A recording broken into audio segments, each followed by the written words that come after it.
4月27日，广西钦州被一场突如其来的特大暴雨按下了紧急暂停键，没有预兆，没有缓冲，倾盆大雨裹挟着狂风，疯狂冲刷着这座城市。短短一天时间，昔日繁华的城区被积水淹没，道路阻断，群众被困，一场与时间赛跑的生命救援在风雨中紧急上演。每一个瞬间都让人破防，每一份坚守都值得被铭记。大家好，欢迎来到星球热点。国家大事从不缺席，舆论场中抽丝剥茧，聚焦独家中国资讯。点赞、订阅加小铃铛，带你用不一样的视角读懂中国故事。2026年4月27日，一场近10年以来最强的极端强降雨突袭钦州。气象部门监测显示，24小时内，钦州国家气象站降水量达271.1毫米，不仅打破当地4月单日降水量纪录，更创下近10年同期之最。令人震惊的是，此次降雨的最大降雨量超360毫米。据中国天气网报道，它不仅打破了钦州当地最早特大暴雨日纪录，更是今年以来我国全部2418个国家级气象观测站中的首场特大暴雨。气象专家明确表示，华南沿海地区这样强度的降雨通常要等到5月中下旬夏季风爆发后才会出现，像钦州这样在4月底就遭遇如此极端的强降雨十分罕见。短时间内倾盆而下的雨水让钦州城区陷入一片泽国，多处路段积水成河，最深处达到齐腰，浑浊的积水淹没了人行道、非机动车道，甚至漫过了部分车辆的车顶。不少私家车、电动车在积水中熄火抛锚，成了水中的孤岛。低洼区域的民宅被雨水倒灌，沿街商铺也未能幸免，积水涌入店内，浸泡着货物和设备，市民的正常生产生活秩序被彻底打乱。险情发生后，钦州全市各级各部门没有丝毫犹豫，第一时间启动应急响应，一场全员参与、全力以赴的防汛抢险战迅速在钦州打响。其中，钦州市公安局闻讯而动，全警动员，全员在岗，广大党员民警主动亮身份做表率，义无反顾地冲进风雨中，用湿透的警服、坚定的身影为群众筑起一道坚不可摧的安全屏障。截至发稿，钦州市公安机关累计出动警力1200余人次，调配警车300余辆次，冲锋舟4艘，排查处置各类防汛险情135处，成功救助被困群众83人，疏导被困车辆100余辆。与此同时，钦州市消防救援支队自4月27日6时许陆续接到多起群众因积水被困警情。接到警情后，支队第一时间启动应急救援预案，迅速调派救援力量赶赴现场，全力转移被困群众，与公安民警并肩作战，守护着这座城市的平安。暴雨无情，但人间有爱。最让人揪心又暖心的是一场跨越风雨的生命接力。清晨，雨势依旧迅猛，钦州市公安局指挥中心突然接到紧急求助，迎街河附近一名临近预产期的孕妇突发腹痛，情况危急，急需送往市妇幼保健院。可此时该区域已被深水彻底淹没，普通车辆根本无法通行，每多耽误1分钟，孕妇和胎儿就多一分危险。执勤民警没有丝毫迟疑，迅速调配冲锋舟，小心翼翼地驶入深水区，在浑浊的积水中艰难摸索，终于找到被困的孕妇。他们细心地将孕妇搀扶上船，全程温柔守护，生怕有一丝磕碰。抵达潜水安全区后，又立刻将孕妇转移至涉水警车，开辟应急通道，争分夺秒地赶往医院，用速度与责任守护着新生命的希望。刚安顿好孕妇，指挥中心的求助电话再次响起，市妇幼保健院有3台紧急手术即将开展。可主刀医生因南珠东大街内涝严重，被困家中无法出行，民警没有丝毫停歇，来不及擦去脸上的雨水，换下湿透的警服，立即驱车折返，绕行多条便道，小心翼翼地避开深水区，最终成功接到主刀医生，并安全将其送至医院。这一送一接，一头连着新生命的期盼，一头守着患者的生命线，风雨中这份坚守格外动人。一辆一辆过，一个一个车窗确认，这是钦北公安分局民警在积水中的承诺。暴雨中，路面积水越来越深，多辆私家车、电动车被困在路中央，浑浊的水面下，坑洼、井盖、杂物难以辨识，随时可能发生危险。民警们毅然走进齐腰深的积水中，摸索着前行，用力拍打车窗，贴近玻璃大声呼喊：“车内有人吗？需要帮忙吗？”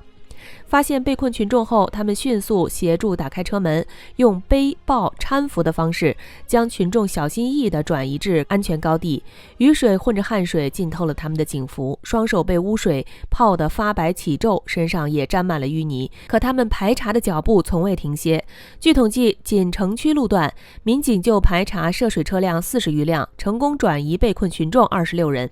低洼的老旧小区、背街小巷是内涝的重灾区，也是救援的重点区域。子材派出所辖区龙盛街居民区积水倒灌速度极快，不少老人、儿童因行动不便被困家中，陷入恐慌。民警们逐户敲门，逐院排查，一句句“阿婆，水涨得太快，我们带您出去”，小朋友，叔叔带你到安全地方，温柔又有力量，驱散了群众心中的恐惧。他们一边撑伞遮雨，一边搀扶着老人和孩子，小心翼翼地在积水中前行，确保不漏一人，不落一户。最终成功转移老人、儿童等弱势群体11人，并将他们全部妥善安置，让每一位被困群众都能感受到风雨中的温暖。如今，在全市各级各部门的共同努力下，钦州城区的生产生活秩序已基本恢复正常，但相关部门依旧没有松懈，正加紧攻坚排涝，全力处置少数受淹区域，应对未来2天可能出现的局地强降雨。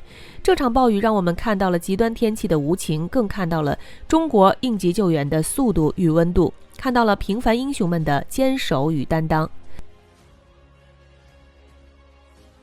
可能很多人会疑惑，为什么4月底的钦州会遭遇如此极端的特大暴雨？其实这场打破纪录的暴雨并不是孤立的偶然事件，它只是一个开端，一个强烈的警示，一场超强厄尔尼诺正在悄然来袭。首先，小编先给大家科普一下什么是厄尔尼诺。厄尔尼诺西班牙语意为小男孩圣婴，最早由秘鲁沿海的渔民发现。几百年前，他们发现有些年份赤道东太平洋沿岸的海水会异常变暖，导致渔获大幅减少，鸟类消失，便将这种现象命名为厄尔尼诺。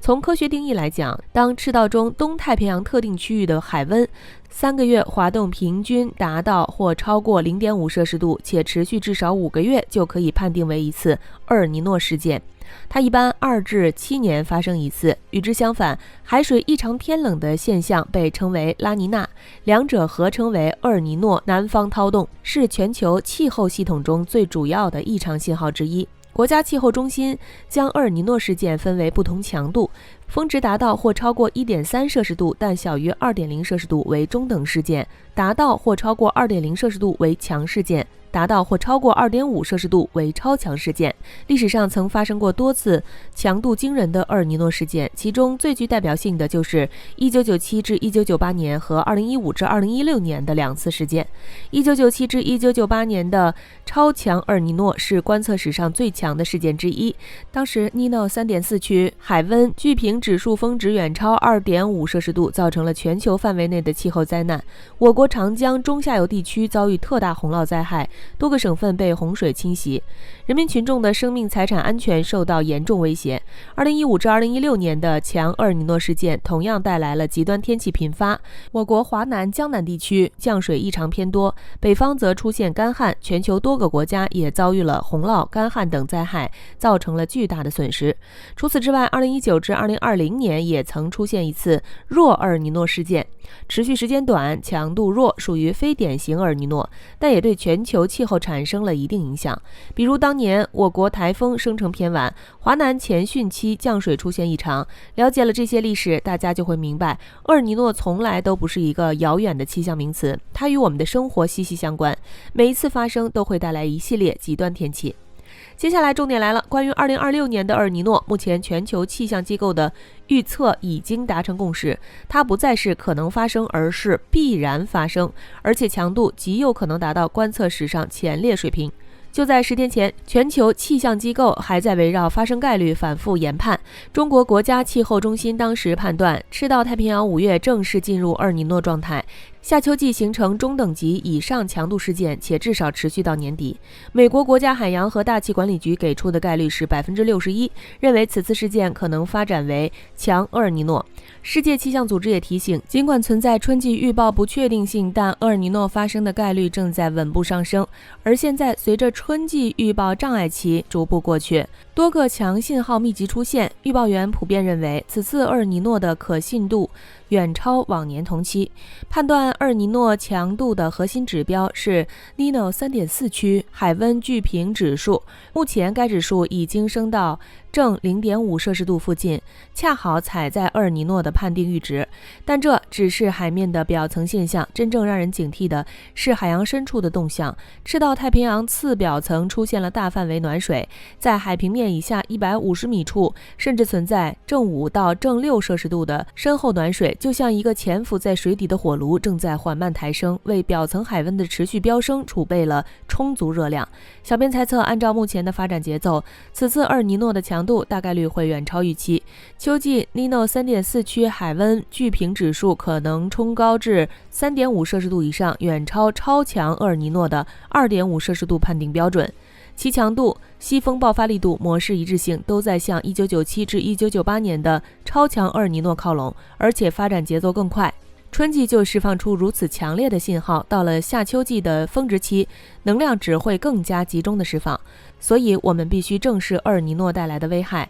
它带来的不是单一的极端天气，而是全球性的气候失衡，对我国的影响尤为明显。首先，汛期降水格局将被严重扰动。厄尔尼诺年通常会导致西太平洋副热带高压偏强偏西，华南前汛期降水偏多，长江流域梅雨期降水异常，北方则可能出现干旱或洪涝的极端摆动。今年4月从华南到青藏高原的跨气候带破纪录暴雨，就是这种影响的提前预演。其次，台风的路径和强度也会出现非常规表现。赤道3台这种罕见现象提示，今年西太平洋的台风生成环境可能异常活跃，登陆点、影响范围和极端强度都可能打破常年预期，给沿海地区带来更大的防汛压力。除此之外，厄尔尼诺还会导致我国气温异常，夏季高温热浪的频次和强度可能增加，冬季则可能出现暖冬，但极端寒潮的概率也会上升。所以今年的超强厄尔尼诺已经成为定局，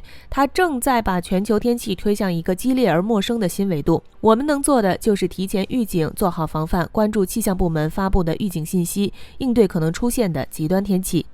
好了，今天的内容到这里就结束了。如果你喜欢小编的影片，还请大家多多点赞转发，让更多的人一起见证中国进步。关注我的频道，这样既能回顾往期视频，又不会错过之后的精彩内容。那我们下期节目不见不散。